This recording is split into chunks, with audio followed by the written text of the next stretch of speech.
आज देखो ये मैया आई हैं, दर्शन करिए माँ का। ये माँ आई हैं आज इस उम्र में। कहां से आई हैं, क्यों आई हैं, क्या दिक्कत है?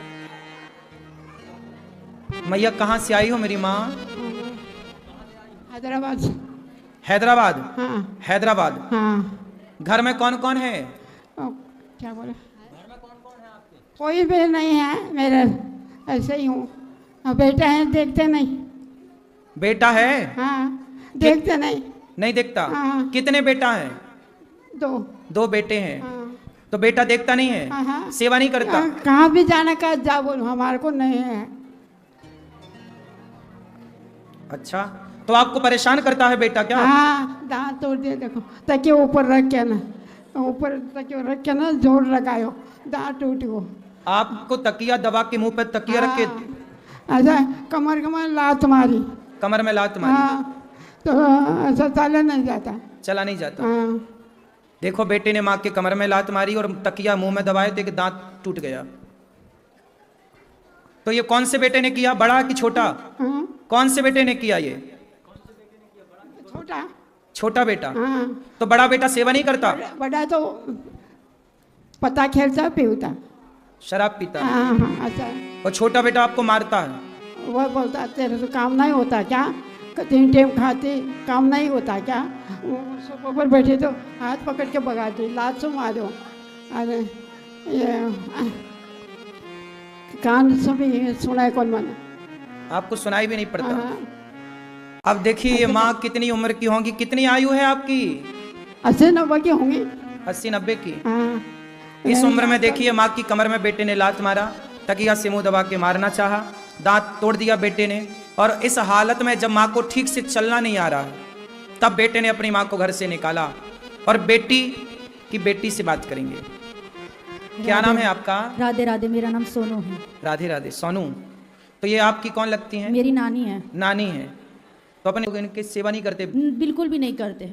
अच्छा। और मैंने मेरे मम्मी के पास में आने के बाद मैंने बात भी की है अपने मामा से कि मामा ऐसी की बात ऐसी, अब बड़े हो गए हैं, कोई बात नहीं, थोड़ा सा बोल भी देते तो थोड़ा, इनको तो सुनने भी नहीं आता है, क्या बोलेगी। सही है। हाँ, मैंने बात की तो बोले, मैंने तो जिस दिन ये निकल गई थी ना, उस दिन इनका पिंडदान कर दिया था मैंने। अच्छा, मतलब मैया का बच्चा बोल रहा है कि मैंने माँ का पिंडदान कर दिया।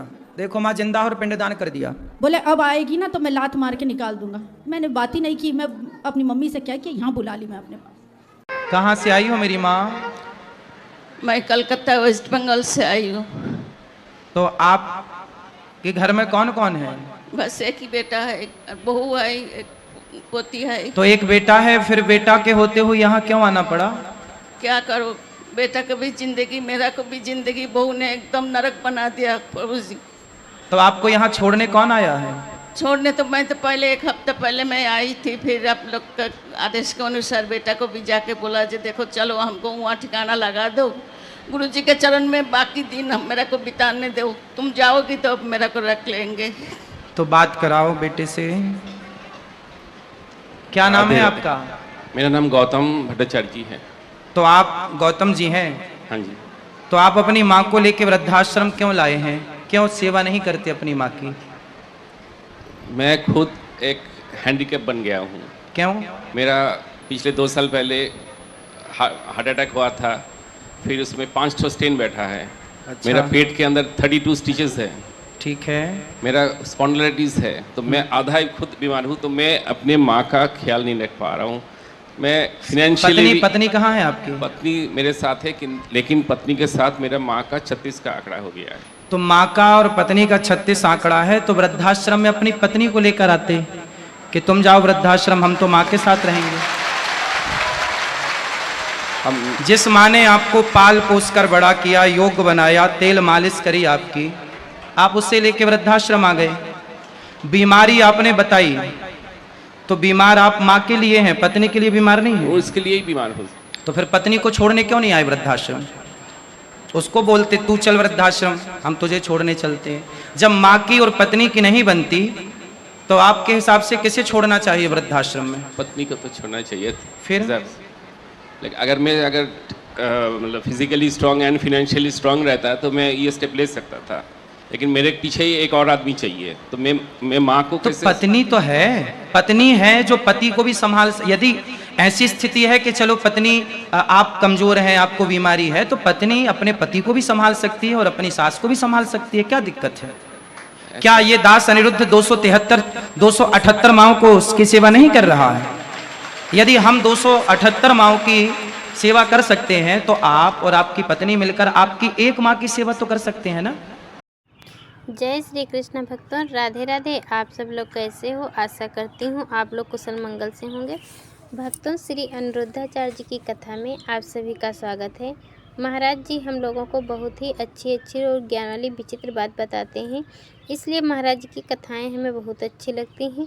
और महाराज जी बहुत ही नेक और अच्छे काम करते हैं। जो वृद्ध माताएं हैं उनको अपने वहाँ आश्रम बना करके रखते हैं और उन्हें खाना पानी हर चीज़ की व्यवस्था करते हैं। महाराज जी बहुत ही अच्छे और दयालु स्वभाव के हैं।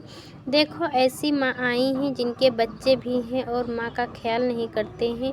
बताओ, एक बेटा अपनी माँ को नहीं सह सकता है कि घर में कितने सदस्य होते हैं, सभी को खाना पानी देता है, पर अपनी माँ को नहीं दे पाते हैं। वही माँ जब बचपन में बच्चे छोटे होते हैं तो कितना ध्यान देती है, कितना काम करती है।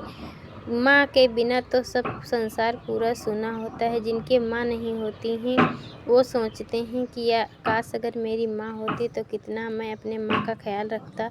जिनके माँ हैं तो बच्चे देखो कैसे अपनी माँ को दर ठोकरे देते हैं।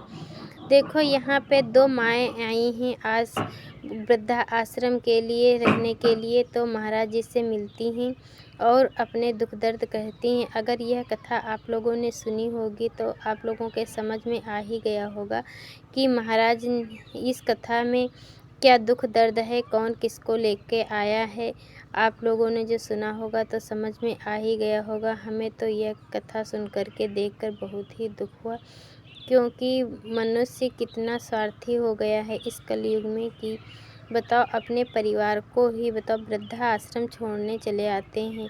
एक माँ ऐसी होती है बिना बच्चे के देखे वो रह नहीं पाती है। एक बच्चे होते हैं जो उन्हें वृद्धा आश्रम छोड़ने चले आते हैं। कितना घोर कलयुग है, बताओ क्या करें।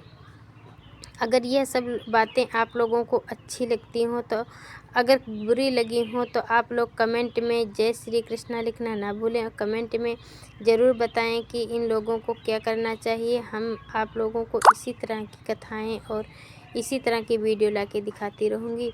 अगर यह कथा और वीडियो आप लोगों को अच्छी लगी हो तो वीडियो को लाइक करिए, चैनल को सब्सक्राइब करिए, कमेंट में जय श्री कृष्णा लिखना ना भूलें। हम मिलते हैं आपको अगली कथा के साथ, तब तक के लिए